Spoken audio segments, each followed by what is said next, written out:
السلام عليكم ورحمة الله وبركاته. وعليكم السلام ورحمة الله وبركاته. إن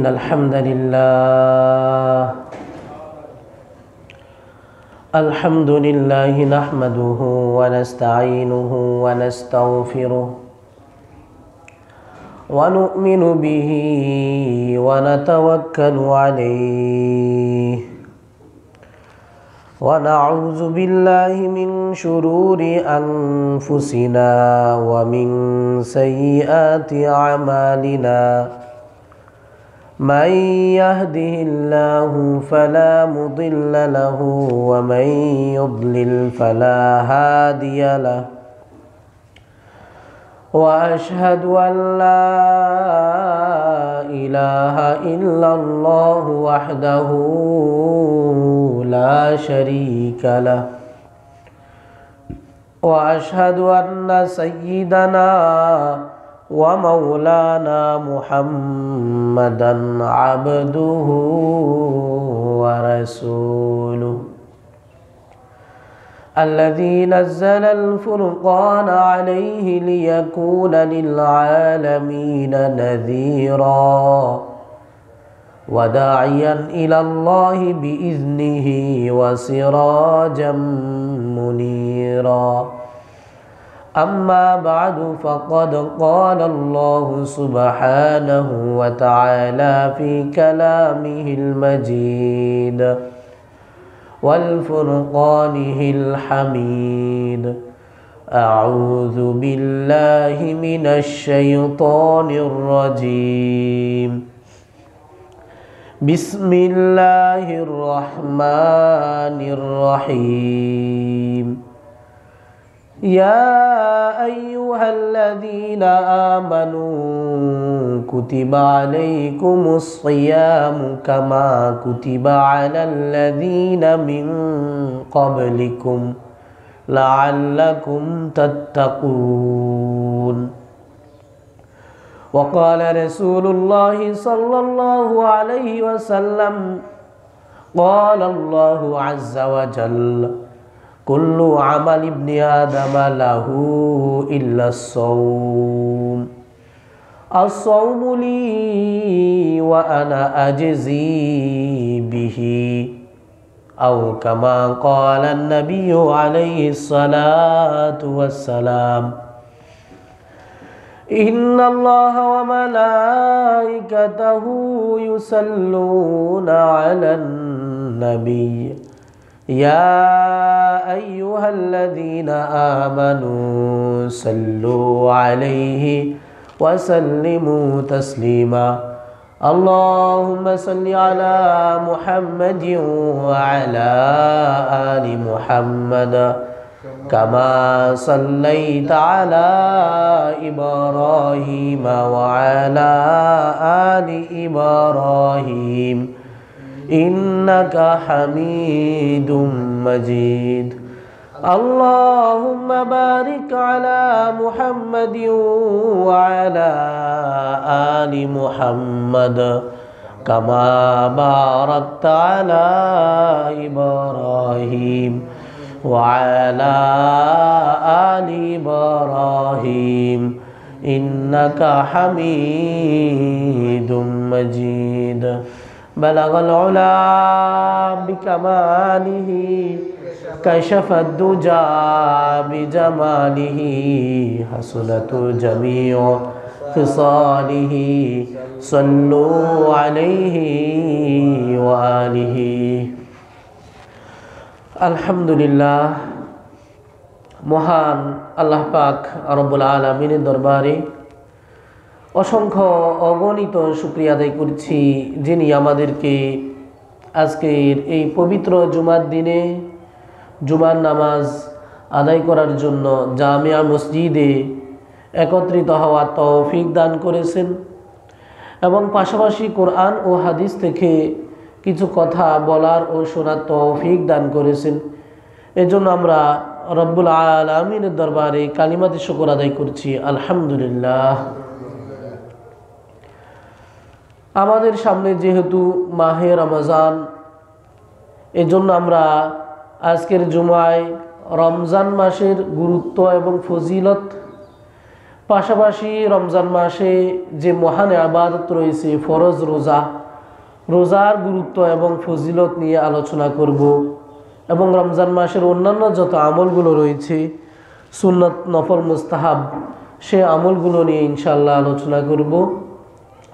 যেই কথাগুলো বলা হবে আল্লাহ রাব্বুল আলামিন আমাদের সবাইকে কথাগুলো মনোযোগ দিয়ে শুনে সেই মোতাবেক আমল করার তৌফিক দান করেন, সবাই বলি আমিন।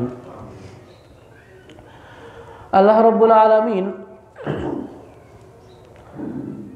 ইসলামের যে ভিত্তিগুলো আমাদের উপর ফরজ করে দিয়েছেন ঈমান আনার পরে, সেই ফরজগুলোর মধ্য থেকে অন্যতম একটা ভিত্তি হচ্ছে রমজানের রোজা। সেটাও আমাদের উপর আল্লাহ ফরজ করে দিয়েছেন। আল্লাহ রাব্বুল আলামিন কোরআনে কারীমের সূরাতুল বাকারার 183 নম্বর আয়াতে আল্লাহ তাআলা ইরশাদ করেন, ইয়া আইয়ুহাল্লাযীনা আমানু, আল্লাহ বলেন হে ঈমানদারেরা, হে ঈমানদার নারী এবং পুরুষেরা, হে মানব মণ্ডলী যারা ঈমান এনেছ। এখানে আল্লাহ তাআলা যেই শব্দটা ব্যবহার করেছেন আমানু, পুরুষবাচক শব্দ, কিন্তু পুরুষ দিয়ে আল্লাহ তাআলা নারী এবং পুরুষ উভয় সম্প্রদায়কেই বুঝাইছেন। আল্লাহ বলেন হে মুমিন নারী এবং পুরুষেরা যারা আমার প্রতি তোমরা ঈমান এনেছো, কুতিবা আলাইকুমুস সিয়াম, তোমাদের উপর মাহে রমজানের রোজাকে ফরজ করে দেওয়া হয়েছে। সুবহানাল্লাহি ওয়া বিহামদিহি। মাহে রমজানের রোজা আমাদের উপর কি করে দেওয়া হয়েছে? ফরজ করে দেওয়া হয়েছে। রমজান মাসের যে রোজা এটা হচ্ছে ফরজ। এটা কি রোজা? ফরজ রোজা। যত ইবাদত আছে ইবাদতগুলোর মাঝে ফরজ, ওয়াজিব, সুন্নত এবং মুস্তাহাব আছে। যেরকম আমরা নামাজ পড়ি, নামাজে ফরজ ওয়াজিব আছে। রোজার মাঝেও ফরজ, ওয়াজিব, সুন্নাহ এবং মুস্তাহাব আছে। মাহে রমজানের রোজা যেগুলো সেগুলো হচ্ছে ফরজ। মাহে রমজানের রোজা কি? ফরজ। আর মান্নতের রোজা হচ্ছে ওয়াজিব। মান্নতের রোজা কি? ওয়াজিব। মানত মানে হচ্ছে কোনো ব্যক্তি মনের এই এরাদা করে, এই নিয়ত করে যে আল্লাহ তাআলা আমার অমুক ইচ্ছাটা যদি পুরা করে দেয়, অমুক আশাটা যদি পুরা করে দেয়, তাহলে আমি আল্লাহর জন্য এই জিনিসটা দান করব বা আল্লাহর জন্য আমি এই কাজটা করব। আল্লাহ আমার যদি চাহিদা পূরণ করে তাহলে আমি হয়তো নামাজ আদায় করব, এত রাকাত নামাজ, অথবা আমি এই বস্তুটা সদকা করব, অথবা আমি রোজা রাখবো। তো মানতের যত ইবাদত আছে সবগুলো হচ্ছে ওয়াজিব। মানতের ইবাদত কি? সব ওয়াজিব। মানতে যদি কেউ নামাজও নিয়ত করে যে আল্লাহ যদি আমাকে একটা পুত্র সন্তান দান করে তাহলে আমি 10 রাকাত নামাজ আদায় করব। 10 রাকাত কি করব? নামাজ আদায় করব। এর আগ পর্যন্ত নামাজটা তার জন্য ছিল নফল। যখন সে মানত করে ফেলছে এই নামাজটা তার জন্য ওয়াজিব হয়ে গেছে। কি হয়ে গেছে? ওয়াজিব হয়ে গেছে। কেউ যদি এই ইরাদা করে, নিয়ত করে আল্লাহ যদি আমার অমুক ইচ্ছাটা পূরণ করে তাহলে আমি মসজিদে, মাদ্রাসায় অথবা এতিমখানায় কোনো কিছু দান করব। তার চাহিদাটা পূরণ হয়ে গেছে, এখন তার জন্য ওই দান করাটা ওয়াজিব হয়ে গেল। কি হয়ে গেছে? ওয়াজিব। এর আগ পর্যন্ত কিন্তু তার উপর ওয়াজিব ছিল না। মসজিদে সে এমনিতে দান করবে, নফল, মুস্তাহাব। মাদ্রাসায় দান করবে, নফল। এতিমখানায় দান করবে, নফল। কিন্তু যখন মানত করে ফেলছে তখন তার জন্য ইবাদতটা কি হয়ে গেছে? ওয়াজিব হয়ে গেছে। তদ্রূপ রোজারও যদি কেউ মানত করে আল্লাহ আমার অমুক ইচ্ছা পূরণ করলে আমি 2-4টা রোজা রাখবো, তাহলে এর আগ পর্যন্ত, নিয়ত করার আগ পর্যন্ত রোজা রাখা তার জন্য ছিল নফল, মুস্তাহাব। কিন্তু যখন নিয়ত করে ফেলছে তখন এই কাজটা তার জন্য ওয়াজিব হয়ে গেছে। কথা সবাই বুঝছেন তো? তাহলে মানতের যত ইবাদত আছে যে কোনো ধরনের, রোজা তো মানতের রোজা ওয়াজিবই, অন্যান্য যত মানতের ইবাদত আছে সবগুলো হচ্ছে ওয়াজিব। নামাজ হোক, দান হোক বা অন্য কিছু। এরপরে হচ্ছে সুন্নত রোজা। সুন্নত রোজা হচ্ছে প্রতি আরবি মাসের 13, 14, 15 যেটাকে বলা হয় আইয়ামে বীজের রোজা, এটা হচ্ছে সুন্নত রোজা। এটা হচ্ছে কি রোজা? সুন্নাহ। রাসূলুল্লাহ সাল্লাল্লাহু আলাইহি ওয়াসাল্লাম এই রোজাটা রাখতেন। এরপরে হচ্ছে প্রতি সপ্তাহে সোমবারে রোজা রাখা, এটা হচ্ছে সুন্নাহ। রাসূলুল্লাহ সাল্লাল্লাহু আলাইহি ওয়াসাল্লাম রাখতেন, কারণ এই দিনটা ছিল রাসূলের জন্মের দিন। রাসূল আরবি সাল্লাল্লাহু আলাইহি ওয়াসাল্লাম তিনি সোমবারে দুনিয়াতে জন্ম লাভ করেছেন, দুনিয়াতে তিনি আগমন করেছেন, এই জন্য এই রোজাটা রাখতেন। আরেকটা রোজা আছে, সেই রোজার কথা আল্লাহ এখানে ইঙ্গিত দিয়েছেন। আল্লাহ বলেছেন কুতিবা আলাইকুমুস সিয়াম, তোমাদের উপর রমজানের রোজা ফরজ করে দেওয়া হয়েছে। কামা কুতিবা আলাল্লাযীনা মিন ক্বাবলিকুম, যেভাবে তোমাদের পূর্বের লোকদের উপর রোজা ফরজ ছিল। সুবহানাল্লাহ। আল্লাহর এই কথা দ্বারা বোঝা যায় আমাদের আগে যে উম্মতরা ছিল তাদের উপরও রোজা কি ছিল? ফরজ ছিল। কামা, যেভাবে, কুতিবা, বিধান দেওয়া হয়েছিল, ফরজ করে দেওয়া হয়েছিল, আলাল্লাযীনা, ওই সব লোকদের উপরে, মিন ক্বাবলিকুম, যারা তোমাদের আগে ছিল। আমাদের আগের জামানার লোকদের উপরও রোজা ফরজ ছিল। সেই রোজাটা কি? হযরত আব্দুল্লাহ ইবনে আব্বাস রাদিয়াল্লাহু তাআলা আনহু থেকে বর্ণিত, তিনি বলেন যে রাসূলুল্লাহ সাল্লাল্লাহু আলাইহি ওয়াসাল্লাম যখন মদিনাতে হিজরত করে গেলেন, তখন তিনি দেখলেন যে মদিনার ইহুদি সম্প্রদায়ের লোকেরা তারা এই রোজাটা রাখতেছে। সেই রোজাটা কি? সেটা হচ্ছে আশুরার রোজা। সেটা কোন রোজা? মুহররম মাসের 10 তারিখে যে রোজাটা রাখা হয়। আশুরা আশুরন শব্দ থেকে এসেছে, মানে 10ম 10 তারিখে তারা এই রোজাটা রাখতো। রাসূল আরবি সাল্লাল্লাহু আলাইহি ওয়াসাল্লাম তাদেরকে জিজ্ঞেস করলো যে তোমরা এটা কি জন্য রাখতেছো? তো তারা বলতেছে যে এই দিনে আমাদের নবীকে আল্লাহ তাআলা উদ্ধার করেছেন। হযরতে মুসা আলাইহিস সালাতু ওয়াস সালামকে আল্লাহ তাআলা ফেরাউনের কবল থেকে উদ্ধার করেছেন, মুক্তি দিয়েছেন, এবং বনি ইসরাইলকে আল্লাহ তাআলা উদ্ধার করেছেন। মানে মুসা আলাইহিস সালামের অনুসারী যারা, তাদেরকে আল্লাহ তাআলা মুক্ত করেছেন ফেরাউনের কবল থেকে। এজন্য তারা এই রোজাটা রাখে। তখন রাসূল বলেন যে আমরা তো মুসা আলাইহিস সালাতু ওয়াস সালামের আরো কাছের লোক, তিনিও নবী রাসূল এবং আমিও নবী রাসূল, তাহলে তো এর জন্য এই রোজাটা রাখার আমাদের বেশি হক। তখন থেকে রাসূলুল্লাহ সাল্লাল্লাহু আলাইহি ওয়াসাল্লাম এই রোজাটা রাখতেন। রমজানের রোজা ফরজের আগ পর্যন্ত রাসূলুল্লাহ সাল্লাল্লাহু আলাইহি ওয়াসাল্লাম এই রোজাটা রাখতেন এবং উম্মতদেরকে রাখার জন্য বলতেন। যখন রমজানের রোজা ফরজ হয়ে গেল, তখন এটার ব্যাপারে শিথিলতা এসে গেছে, এটা সুন্নত বা মুস্তাহাব।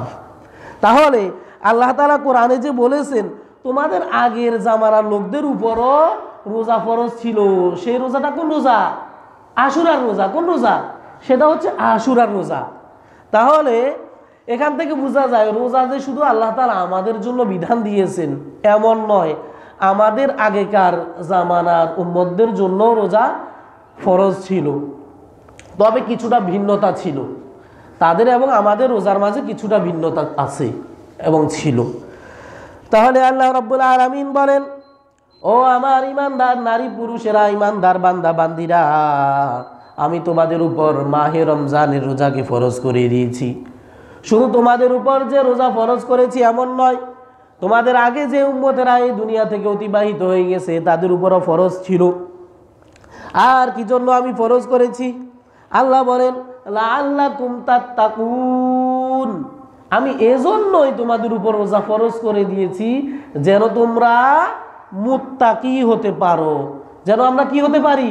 মুত্তাকি, আল্লাহর ভীতি যেন আমরা অবলম্বন করতে পারি, আমরা যেন আল্লাহ ভীরু হতে পারি, খোদা ভীরু হতে পারি, তাকওয়াবান হতে পারি। সুবহানাল্লাহি ওয়া বিহামদিহি। তাহলে মাহে রমজানের যে রোজা আমরা রাখবো, এই রোজা রাখলে আমাদের সর্বপ্রথম যেই লাভটা হবে সেটা হচ্ছে আমরা তাকওয়ার নীতি অবলম্বন করতে পারবো, আমাদের অন্তরটাকে আমরা পরিষ্কার করতে পারবো, আমাদের অন্তরের মাঝে আল্লাহ ভীতি, খোদা ভীতির সৃষ্টি হবে। সুবহানাল্লাহি ওয়া বিহামদিহি। আল্লাহর হাবিব সাল্লাল্লাহু আলাইহি ওয়াসাল্লাম হাদিসে পাকের মাঝে ইরশাদ করেন, মাহে রমজান যখন এসে যায়, রাসূল আরবি সাল্লাল্লাহু আলাইহি ওয়াসাল্লাম বলেন, আন আবি হুরায়রা রাদিয়াল্লাহু তাআলা আনহু قال قال رسول الله صلى الله عليه وسلم إذا جاء رمضان فتحت أبواب السماء। হযরত আবু হুরায়রা রাদিয়াল্লাহু তাআলা আনহু থেকে বর্ণিত, রাসূল বলেন যখন রমজান মাস এসে যায় তখন আল্লাহ তাআলা আসমানের দরজাগুলো খুলে দেন। সুবহানাল্লাহ। ওয়া ফুতিহাত আবওয়াবুল জান্নাহ, এবং জান্নাতের দরজাগুলো খুলে দেন। ওয়া গুলিকাত আবওয়াবু জাহান্নাম, ওয়া ফি রিওয়ায়াতিন ওয়া গুলিকাত আবওয়াবুন নার। রাসূল বলেন যে জাহান্নামের দরজা বন্ধ করে দেওয়া হয়, অর্থাৎ যারা দুজখী, যারা দুজকবাসী, জাহান্নামের অধিবাসী, মাহে রমজানের কারণে তাদের দুজখের আযাবটা বন্ধ করে দেওয়া হয়। সুবহানাল্লাহ বিহামদি। কথা বুঝে আসছে তো? এরপরে রাসূল আরবি সাল্লাল্লাহু আলাইহি সাল্লাম বলেন ওয়াসুলসিলাতিশ শায়াতিন, রাসূল বলেন এবং শয়তানকে বেড়ি পরিয়ে দেওয়া হয়, শয়তানকে শিকল দিয়ে বেঁধে রাখা হয়। তাহলে বোঝা গেল মাহে রমজান যখন এসে যায়, এ মাহে রমজানের ফজিলতের কারণে, মাহে রমজানের গুরুত্বের কারণে, মাহে রমজানের মর্যাদার কারণে আল্লাহ তাআলা তার রহমতের দরজাগুলো খুলে দেন। এটা যে রমজানের ভাগে ভাগে হবে এমন নয়, পুরো রমজান মাস মাগফিরাত। পুরো রমজান মাস কি? পুরোটা রমজান মাস মাগফিরাত। পুরোটা রমজান মাসে আল্লাহ রহমত বর্ষণ করেন, পুরোটা রমজান মাসে আল্লাহ তাআলা আল্লাহর বান্দাদেরকে নাজাত দিয়ে দেন। সুবহানাল্লাহ বিহামদি। অনেকে বলে থাকে যে আমরা দেখে থাকি, শুনে থাকি, বা ছোটকাল থেকে আমরা শুনে আসতেছি রমজানকে ভাগ ভাগ করে, যে প্রথম 10 দিন এরকম রহমত, এরপরে 10 দিন মাগফিরাত, এরপরে 10 দিন নাজাত, এরকম বলে থাকি। আসলে বর্ণনাটা পরিপূর্ণ সহি না। আল্লাহ তাআলার বিধান হচ্ছে রমজান মাস যখন আসে পুরো রমজান মাস জুড়েই আল্লাহ তাআলা রহমত বর্ষণ করতে থাকেন। সুবহানাল্লাহ বিহামদি। পুরো রমজান মাসের জন্য আল্লাহ তাআলা কবর আযাব বন্ধ করে রাখেন। এমনটা নয় যে প্রথম 10 দিন কবর আযাব হবে, এরপরে 10 দিন আল্লাহ তাআলা আযাব বন্ধ করবেন, এমন নয়। পুরোটা রমজান মাসে কবর আযাব বন্ধ। সুবহানাল্লাহ বিহামদি। যেটা আমরা এই হাদিস থেকে পাইলাম, হাদিসে কিন্তু এরকম ভাগ করে নাই। রাসূল বলেছেন যখন রমজান মাস আসে তখন আল্লাহ তাআলা রহমতের দরজা খুলে দেন, জান্নাতের দরজা খুলে দেন, জাহান্নামের দরজা বন্ধ করে দেন, মানে জাহান্নামের আযাব বন্ধ করে দেন। এরপরে শয়তানকে শিকল দিয়ে বেঁধে রাখেন। সুবহানাল্লাহ বিহামদি। এখন প্রশ্ন হচ্ছে, শয়তানকে তো আল্লাহ তাআলা শিকল দিয়ে বেঁধে রাখেন, শয়তান মানুষদেরকে গুনাহ করায়, হ্যাঁ, গুনাহের দিকে নিয়ে যায়, আল্লাহ তাআলার নাফরমানির দিকে নিয়ে যায়। এরকমও হয় যে মাহে রমজান আসার পরেও মাহে রমজানে অনেক মুসলমান নারী পুরুষেরা রোজা রাখে না। অনেকে কি করে না? রোজা রাখে না। রোজা না রাখা এটা হচ্ছে কি? গুনাহের কাজ না? এই কাজটা করায় কে? শয়তানে করায়। শয়তানকে তো আল্লাহ তাআলা বেঁধে রাখছেন, তাহলে শয়তান এই কাজটা কিভাবে করায়? প্রশ্ন তো মনে জাগে, জাগে কিনা? অবশ্যই জাগে। এর উত্তর হচ্ছে, যেই সব লোকেরা পুরো রমজানের আগে যে সময়টা ছিল এরা শয়তানের গোলামি, শয়তানের দাসত্ব, শয়তানের অনুসরণ করতে করতে শয়তান এদেরকে নিজের করে ফেলছে, নিজের ভক্ত বানাই ফেলছে। নিজের কি বানাই ফেলছে? ভক্ত বানাই ফেলছে, মুরিদ বানাই ফেলছে।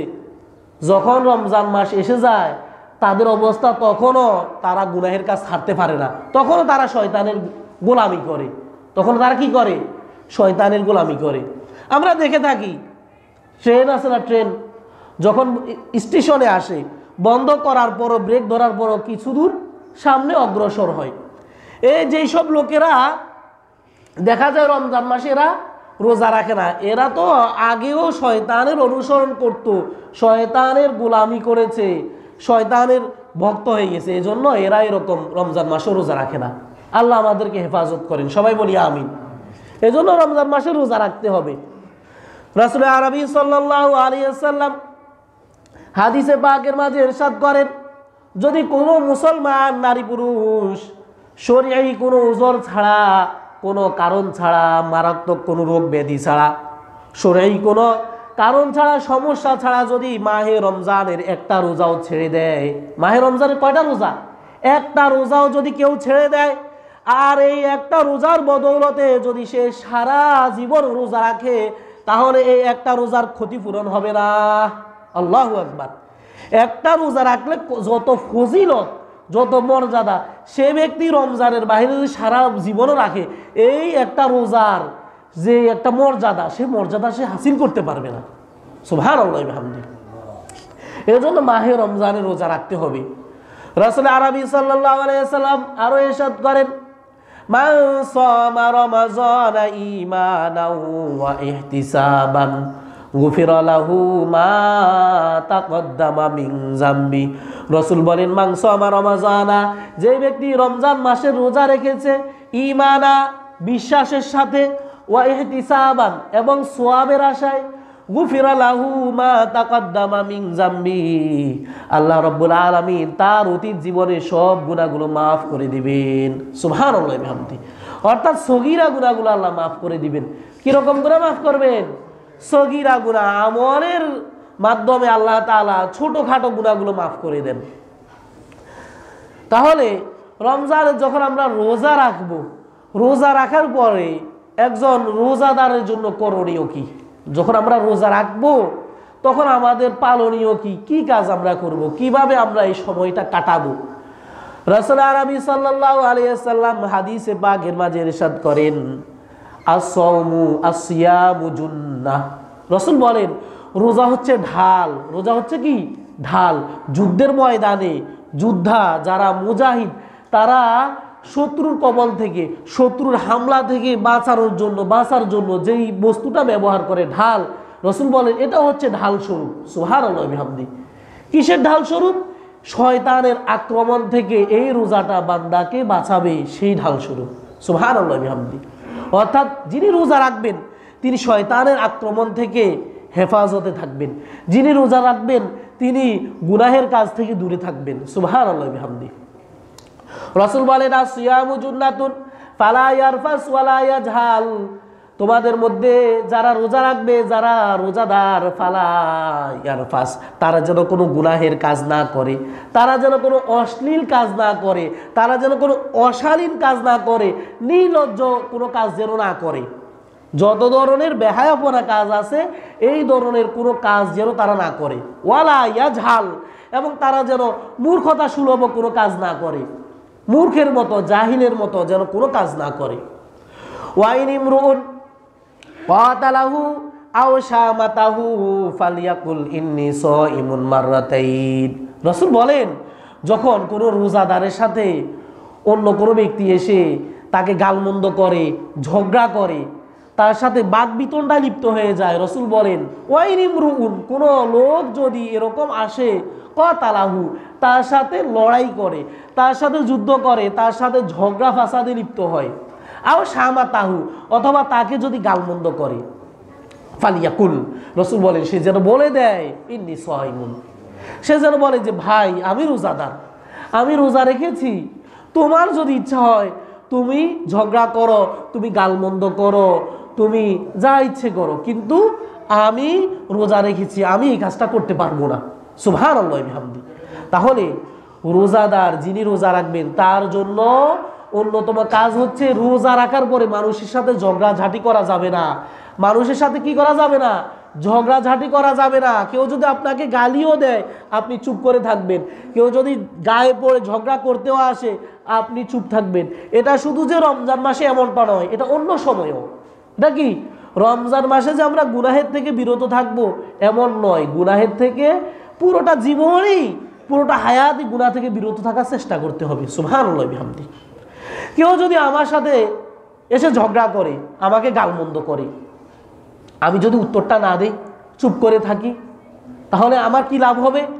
আমার পক্ষ হয়ে আল্লাহর ফেরেশতারা তার জবাব দিয়ে দিবে। সুবহানাল্লাহ ওয়া বিহামদিহি। ফেরেশতারা কি করবে? জবাব দিয়ে দিবে। ফেরেশতারা, যিনি মাজলুম, যিনি নির্যাতিত, তার পক্ষ হয়ে ফেরেশতারা জবাব দিবে। সুবহানাল্লাহ ওয়া বিহামদিহি। এজন্য রোজা রাখার পরে গীবত করা, অন্যের সমালোচনা করা, পরনিন্দা করা, ছগলখুরি করা, মানুষের দুশ্চর্চা করা, মানুষের সাথে বাক বিতণ্ডা করা, এগুলো করা যাবে না। এগুলো করলে কি হবে? ক্ষতিটা কি হবে? রাসূল আরবি সাল্লাল্লাহু আলাইহি সাল্লাম অন্য এক হাদিসে ইরশাদ করেন, মাল্লাম ইয়াদা কাওলা জুর। রাসূল বলেন যে ব্যক্তি রোজা রাখলো, রোজা রাখার পরেও সে মিথ্যা কথা ছাড়তে পারলো না, মাল্লাম ইয়াদা কাওলা জুর, যে মিথ্যা কথা ছাড়তে পারলো না, অশালীন কথা ছাড়তে পারলো না, গুনাহ হয় এমন কথা ছাড়তে পারলো না, ওয়াল আমালু বিহি, এবং সে গুনাহের উপরে লিপ্ত থাকলো, মিথ্যা করলো, মিথ্যার উপর অটল থাকলো, গুনাহের কাজ করে বেড়ালো, ফালাইসা লিল্লাহি হাজাতুন ফি আইয়াদা তাআমাহু ওয়া শারাবা। রাসূল বলেন তার এই সারাদিন উপবাস থাকা, তার এই খাবার দাওয়ার পানীয়গুলা যে সে ত্যাগ করেছে, এতে আল্লাহর কোনো কিছু যায় আসে না। নাউযুবিল্লাহি মিন যালিক। সে সারাদিন শুধু উপবাসই থাকলো, সারাদিন কি করলো? সারাদিন শুধু ভুখা থাকলো, ক্ষুধার্ত থাকলো, উপবাসই থাকলো, তার এটাতে কোনো কাজে আসলো না। ফালাইসা লিল্লাহি হাজা, আল্লাহর কোনো দরকার নাই, আল্লাহর কোনো হাজত নাই। ফি আইয়াদা তাআমা ওয়া শারাবা, তার এই খাবার এবং পানীয়গুলা ত্যাগ করাতে। তাহলে আমরা যখন রোজা রাখবো, রোজার মিনিংয়ের মধ্যে, রোজার অর্থের মধ্যে বলা হয়েছে যে রোজা কি, এটা তো হচ্ছে আরবি শব্দ, সওম শব্দ থেকে এসেছে। এক বছর হচ্ছে সওম, বহু বছর হচ্ছে সিয়াম। আর এর শাব্দিক মাসদারের অর্থ হচ্ছে, মূল ধাতুর অর্থ হচ্ছে বিরত থাকা। পারিভাষিক অর্থ হচ্ছে সুবহে সাদেক থেকে নিয়ে, অর্থাৎ ফজরের রক্ত থেকে নিয়ে শুরু করে সূর্য ডুবা পর্যন্ত, মাগরিবের রক্তের আগ পর্যন্ত, এই সময় পর্যন্ত খাওয়া দাওয়া থেকে বিরত থাকা এবং স্ত্রী সম্ভোগ থেকে বিরত থাকা। অর্থাৎ এই হালাল কাজগুলো তার জন্য সে ওই সময়ের জন্য অবৈধ করে নেয়। ওই সময়ের জন্য কি করে নেয়? হালাল কাজগুলো নিজের জন্য হারাম করে নেয়। হারাম মানে হচ্ছে নিষিদ্ধ করে নেয়। সুবহে সাদেক থেকে নিয়ে শুরু করে সূর্য ডুবার পর্যন্ত, ফজরের রক্ত থেকে নিয়ে শুরু করে মাগরিবের রক্ত পর্যন্ত, এই সময় পর্যন্ত কি করা যাবে না? খাওয়া যাবে না, পান করা যাবে না, স্ত্রী সহবাস করা যাবে না। এটার মাঝে, এই অর্থটার মাঝে রোজা ভাঙার কারণও আছে। রোজা ভাঙার কি আছে? এই রোজার যে সংজ্ঞা, হ্যাঁ, মিনিংস, এটার ভিতরে কিন্তু রোজা ভাঙার কারণটাও আছে। বলা হয়েছে কেউ কি করবে না? খাবে না এবং পান করবে না। তাহলে কোনো ব্যক্তি যদি ইচ্ছা করে খায় এবং পান করে, তার রোজা কি হবে? ভেঙে যাবে। ইচ্ছা করে যদি কেউ খায় এবং পান করে, কি হবে? রোজাটা ভেঙে যাবে। এরপর স্ত্রী সহবাস করলে রোজা ভেঙে যাবে। ভুলবশত খাইলে রোজা ভাঙবে না। রোজা ভাঙার কারণটা এখানেই আছে। এই তিনটা মৌলিক কারণ হচ্ছে এই তিনটা। তাহলে রাসূল আরবি সাল্লাল্লাহু আলাইহি সাল্লাম হাদিসে পাকের মাঝে ইরশাদ করেন যে কোনো মুসলমান রোজা রাখলো, রোজা রাখার পরে সে গুনাহের কাজ ছাড়তে পারলো না, মিথ্যা কথা ছাড়তে পারলো না, অশালীন অশ্লীল কাজ ছাড়তে পারলো না, সে সারাদিন শুধু ভুকা থাকলো, সারাদিন শুধু সে উপবাস থাকলো, সারাদিন শুধু কি করলো? সে সারাদিন শুধুই সে উপবাস থাকলো, কোনো কাজে আসবে না।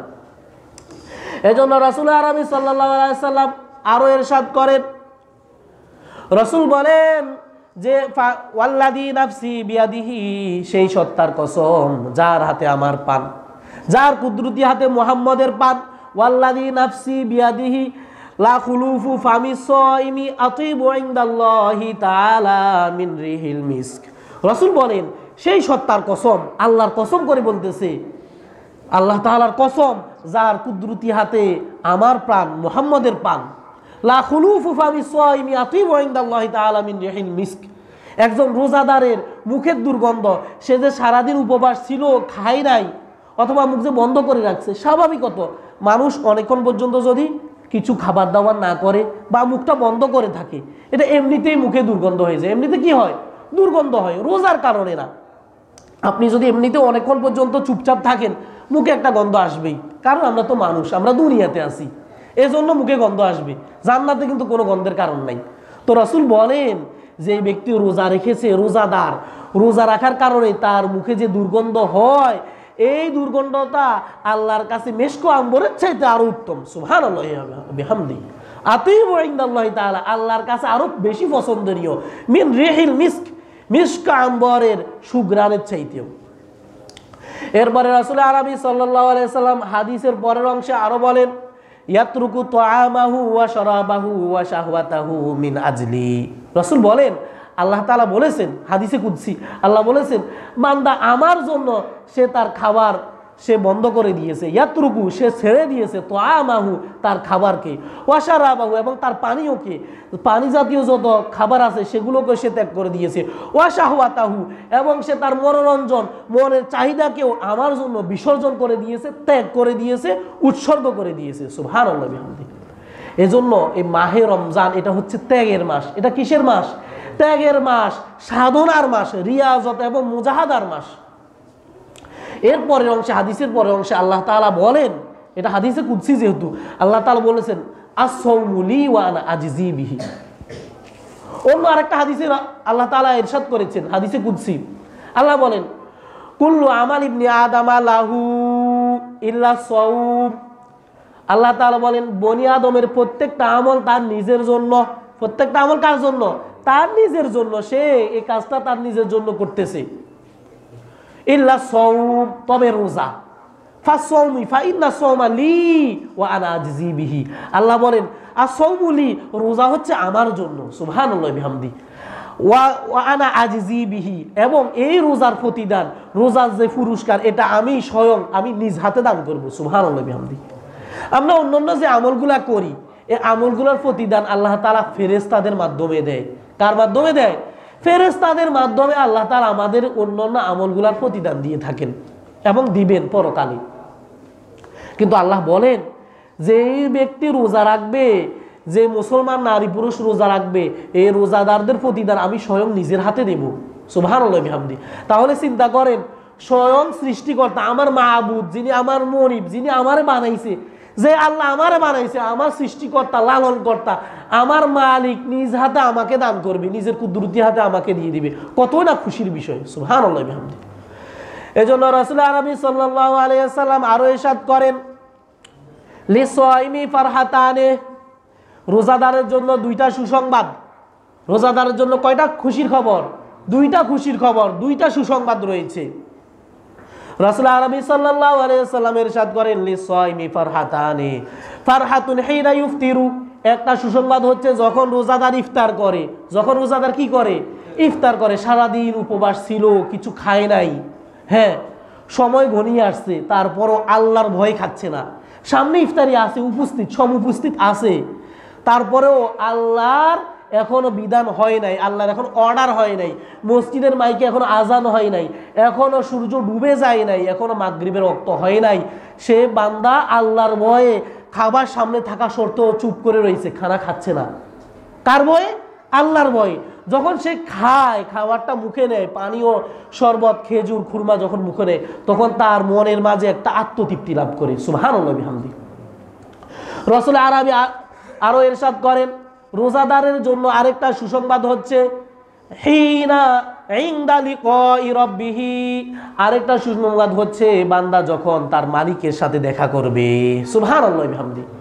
একটা সুসংবাদ হচ্ছে যখন সে ইফতার করবে, আরেকটা সুসংবাদ হচ্ছে বান্দা যখন জান্নাতে যাওয়ার পরে তার মালিকের সাথে দেখা সাক্ষাৎ করবে। তাহলে বোঝা গেল যে এই ব্যক্তি রোজা রাখবে, তার সাথে আল্লাহর সাথে দেখা হবে। তার সাথে কি হবে? আল্লাহর সাথে দেখা হবে। সে হবে জান্নাতি। সে হবে কি? জান্নাতি। সুবহানাল্লাহ বিহামদিহি। রাসূল আরবি সাল্লাল্লাহু আলাইহি ওয়াসাল্লাম আরেকটা হাদিস বলেন, সাল্লু খামসাকুম, তোমরা 5 ওয়াক্ত নামাজ আদায় করবে, ওয়াসুমু শাহরাকুম, এবং মাহে রমজানের রোজা রাখবে, ওয়াদু আমওয়ালা যাকাতিকুম, তোমরা তোমাদের মালের যাকাত দিবে, ওয়াতিউ আমরাকুম, তোমাদের শাসকের অনুসরণ করবে, যারা তোমাদের আমির, দায়িত্বশীল নেতার অনুসরণ করবে, তাদখুলুল জান্নাতা রাব্বাকুম, এই কাজগুলা করলে তোমরা আল্লাহ তাআলা জান্নাতে চলে যেতে পারবে। সুবহানাল্লাহ বিহামদিহি। হযরত আব্দুল্লাহ ইবনে ওমর রাদিয়াল্লাহু তাআলা আনহু থেকে বর্ণিত হাদিস, তিনি বলেন রাসূলুল্লাহ সাল্লাল্লাহু আলাইহি ওয়াসাল্লাম বলেছেন, বুনিয়াল ইসলামু আলা খামস, ইসলামের মূল ভিত্তি হচ্ছে 5টা। শাহাদাতু আল্লা ইলাহা ইল্লাল্লাহ ওয়া আন্না মুহাম্মাদার রাসূলুল্লাহ, মুহাম্মাদুর আবদুহু ওয়া রাসূলুহু। একটা হচ্ছে ঈমান আনা, একটা হচ্ছে কি?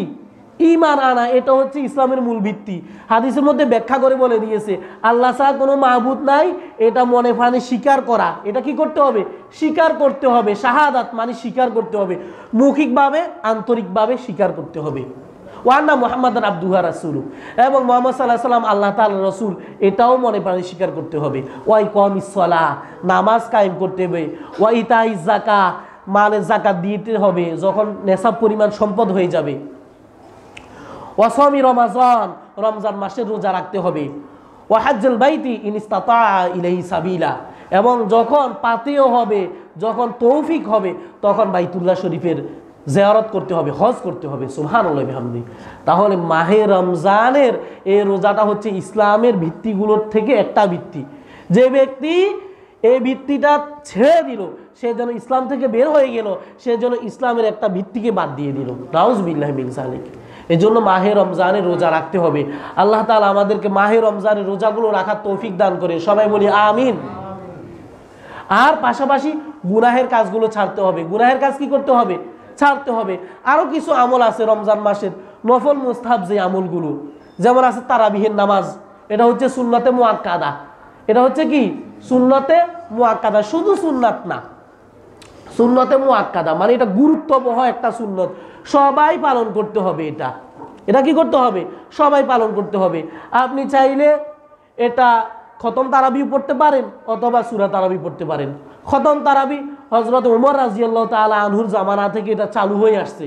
তারাবিহের যে ধারাবাহিক 20 রাকাত, এটা কখন থেকে চালু হয়ে আসছে? খোলাফায়ে রাশেদা, ইসলামের যে খলিফারা ছিল আবু বকর, ওমর, ওসমান, আলী, সেই সময় থেকে তারাবির এই ধারাবাহিকতাটা চালু হয়ে আসছে। 20 রাকাত তারাবি চলে আসতেছে এবং খতম তারাবিও চলে আসতেছে। আপনি চাইলে খতম তারাবি পড়বেন, চাইলে সূরা তারাবি পড়বেন। এরপরে তারাবির নামাজ হচ্ছে 20 রাকাত। কত রাকাত? তারাবির নামাজ 20 রাকাত সুন্নতে মুআক্কাদা। এটা হযরত ওমর রাদিয়াল্লাহু তাআলা আনহুর সময় থেকে চলে আসতেছে। হ্যাঁ, যদি আপনি অপারগ হন, এরকম কোনো সমস্যা, তাহলে যদি আপনি কিছু কম করেন এতে সমস্যা হবে না। কিন্তু 20 রাকাত এটা আপনাকে মানতে হবে। এটা কি করতে হবে? মানতে হবে, বিশ্বাস করতে হবে। অপারগ হলে সেটা আপনি হয়তো কিছু কম করলেন। এটা হচ্ছে একটা সুন্নাত আমল। এরপরে আমি দু একটা কথা বলে শেষ করে দিচ্ছি। এরপর আরেকটা অন্যতম আমল হচ্ছে সাহারি খাওয়া। কি খাওয়া? সাহারি খাওয়া। সাহারি খাওয়া ফরজ নয় এবং ওয়াজিবও নয়। কি নয়? ফরজও নয় এবং ওয়াজিবও নয়। সাহারি খাওয়া হচ্ছে মুস্তাহাব, সুন্নত। অনেকে দেখা যায়, কি জন্য এটা বলতেছি, এটা বলার কারণ আছে। অনেকে দেখা যায় হয়তো ঘুম থেকে সঠিক টাইম উঠতে পারে নাই, এমন সময় উঠছে মুয়াজ্জিন মসজিদের মাইকে বলতেছে সাহারি খাওয়ার সময় শেষ বা আর মাত্র 5 মিনিট আছে। এখন কখন মুখ ধুইবে, কখন কুলি করবে, কখন কি করবে, কখন খাবার দাবার খাইবে, কখন মুখে দিবে, সময়টা পাওয়া যায় না। অনেকে দেখা গেছে না জানার কারণে দেখা গেছে রোজাটাও রাখে না। মনে করে আরে সাহারি তো খাইতে পারি না, এই জন্য রোজা কিভাবে রাখবো। এটা হচ্ছে ভুল ধারণা। আপনি যদি সাহারি খাইতে পারেন সুন্নত আদায় করলেন, যদি খাইতে না পারেন, যদি সময় পান অল্প সময়, তাহলে কিছু খাইয়া নিলেন। হ্যাঁ, কয়েক ঢেকুর দুধ পান করলেন বা পানি খেলেন বা কিছু ফলমূল খেলেন, হ্যাঁ খুরমা খেলেন, খেজুর খেলেন। যদি তাও না পারেন, তাহলে যদি আপনি রোজার নিয়ত করে, রোজার ইচ্ছা করে যদি সারাদিন উপবাস থেকে যান, তাহলে আপনার রোজাটা হয়ে যাবে। রোজা কি হয়ে যাবে। সাহারি খাওয়া সুন্নত, সাহারি খাওয়া মুস্তাহাব। রাসূল বলেছেন তাসাহারু, তোমরা সাহারি খাও, ফাইন্না ফিস সাহুরি বারাকা, সাহারি খাওয়ার মধ্যে বরকত আছে, কল্যাণ আছে। আর এই সাহারিটা সময়ের শেষ ভাগে খাওয়া উত্তম। কখন খাওয়া উত্তম? সময়ের শেষ ভাগে। মনে করেন সময় শেষ, যে সময় হবে এর আধা ঘন্টা বাকি আছে, আমরা এই সময় খাবো। দেখা গেছে রাতের মধ্যভাগে যদি খেয়ে নেই 2টা, 2:30, 3টা, ওই সময় খাওয়া যাবে। কিন্তু দেখা গেছে রাতটা শেষ হতে হতে আপনি আবার আপনার পেটে খিদা লেগে গেল, এই জন্য শেষ ভাগে খাওয়াটা উত্তম। রাসূল আরবি সাল্লাল্লাহু আলাইহি ওয়াসাল্লাম এটা বলেছেন। আল্লাহ তাআলা যে কথাগুলো বলা হয়েছে আমাদেরকে এই কথাগুলো মোতাবেক আমল করার তৌফিক দান করেন। মাহে রমজানের রোজাগুলো গুরুত্ব সহকারে পালন করার তৌফিক দান করেন এবং তারাবির নামাজও গুরুত্ব দিয়ে পালন করার তৌফিক দান করেন। আমিন। ওয়া আখিরু দাওয়ানা আনিল হামদুলিল্লাহি রাব্বিল আলামিন।